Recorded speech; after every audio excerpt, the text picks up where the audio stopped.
We're ready for Acts chapter 6. It says, now in these days, he says, when the number of the disciples were multiplied, there arose a complaint against the Hebrews by the Hellenists. It says, because the widows were neglected in the daily distribution. So what we have is, later we'll get back into the other epistles, we'll find out what true widows are, and some aren't. But anyway, the church was taking care in the very beginning of the widows. We have somehow, or that's got turned over, we let the government do that now. But the church is responsible for its people.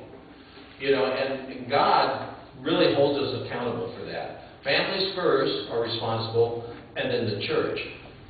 We just cannot, don't think just because the government is doing it that we can turn our backs on that. We can't do that. We are responsible for it. But here we have a problem because, we have some of one denomination, we have some of another denomination, and some of another denomination. Now you say, well, wait a minute. Now these are all Jews that are coming in at the very beginning. We don't have any Gentiles, but they're kind of like some are Greek, some are Hebrews, and what does that really mean? Well, the ones that were, the Hellenists, they were raised with actually a Greek mentality behind their Judaism. So they're a little more liberal. Then you have the Hebrew Jews, which are very orthodox in their manners and in their customs and the way they think. Now, they're all Jewish, but isn't it strange how that it seems though, even though they're all Jewish, they don't blend very well? Kind of like Christians today, isn't that right? Well, so you can get my type and shadow here. You can see the picture. We still have the same problem today, don't we? Anyway, it says then in verse 2, he says, then the 12, we're talking about the apostles, some of the multitude of the disciples have said, it is not desirable that we should leave the Word of God and serve tables. There's nothing wrong with serving tables, but there is something totally wrong if you don't get the Word of God served to you. And God had directed these men to be there. They had been alongside the Lord. It's not that they are, and this is a good place, I guess, to throw this in. As I teach the Word, those who receive the Word, get the Word, their job is then to teach the Word. It's kind of like, a pyramid. It starts and it just keeps getting bigger and bigger, but the same job. You just keep working as they die off. And we do. These disciples we're reading about here, they're not with us today, in case you hadn't thought about that. And someone else just keeps moving up to the top of the pyramid. Your job is the same job as the apostles had. Teach the Word of God. Don't teach doctrine that is raised up on traditions. Be careful of that. Jesus had a little problem with that. Teach doctrines that are the Word of God, and your job will become someday, and even now today, it's part of what you're supposed to be doing, is you're supposed to be taking the Word of God and putting it in your life, because the real life that you're going to have is the spiritual life. This one is going to come to an end. I had a good friend 2 days ago just fell over dead. It happens to all of us. No one has ever got out of it yet. We're all going to have that as a place that we're going. So the 12 of them says that we shouldn't leave the Word of God and serve tables. He says, therefore, brothers, seek out from amongst yourself. Now, I look at this and sometimes I have to chuckle when I read this. I'd give anything to find pastors who could fill these qualifications. And not always do I find that. Let alone when I was running churches, I said, these are deacons. How about elders? Could I get an elder like this? Just one.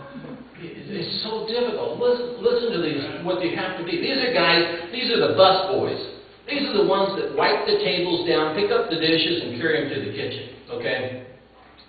You seek out 7 men of good reputation.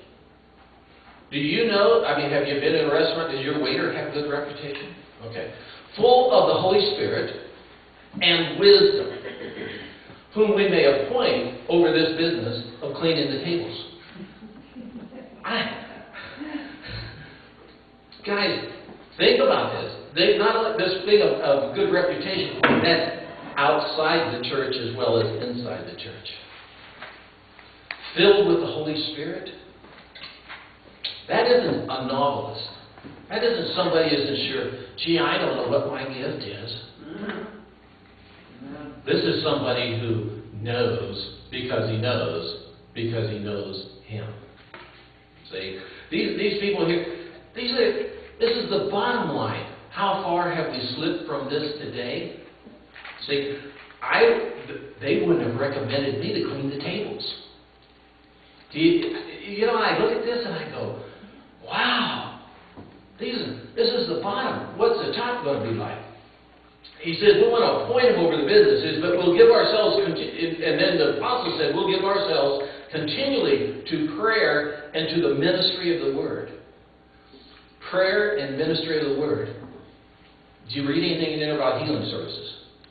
About maybe big kind of building buildings and building programs and putting together organizations and huge denominations that they're like a machine that we have to run. No. Prayer and ministry of the word. That's the highest calling we as human beings can have. Everything below that, that's a lesser job. That's the highest calling. And then he says in verse 5, he says, and the saying pleased the whole multitude. You know, this is one of those miracles, guys. Look at it. You ever see a whole multitude ever get pleased over anything? There's always one or two or three or four that have a difference of opinion. He says, it pleased the whole multitude, and they chose Stephen, a man full of faith, and the Holy Spirit, Philip, and 5 other guys who they set before the apostles, and when they had prayed, they laid hands on them. Do you see a change here? Think back.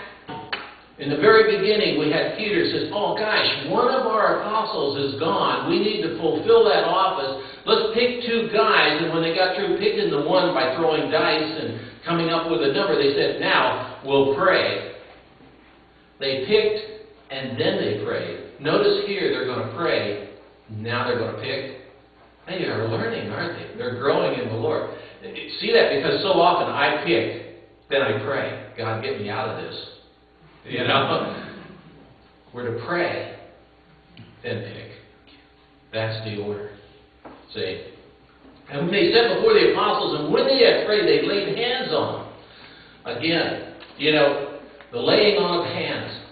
Well, when you go back and, Paul is very clear on this. These are rudiments. These are basic foundational things. And yet, there is so much opinion, so much controversy against those rudimentary things, those very basic baptism and laying on of hands and that kind of stuff. How many Christians are unsettled about that? And Paul says, until you settle those things, you're drinking milk. You can't even go on and eat strong meat. You can't get the word until you settle those things inside of yourself. And, it takes some settling. You know how to settle those things? Read the Word of God. Read the Word of God. It will settle those things. You'll get them settled inside of you. All of a sudden it just becomes clear. That's the way it is. I understand it now. They prayed, they laid hands on them. There's a laying on of hands. Does that mean Peter? That means John, all the apostles, Matthew and all of them have these special gifts that only they had? I've been told that. No, they had the Holy Spirit. Why are they laying hands on them? Because God is a God of order. Always remember that. God is a God of order. If you don't think so, go back and read Genesis again. Everything after its own kind. Everything in its order. You notice that God He didn't make man and then make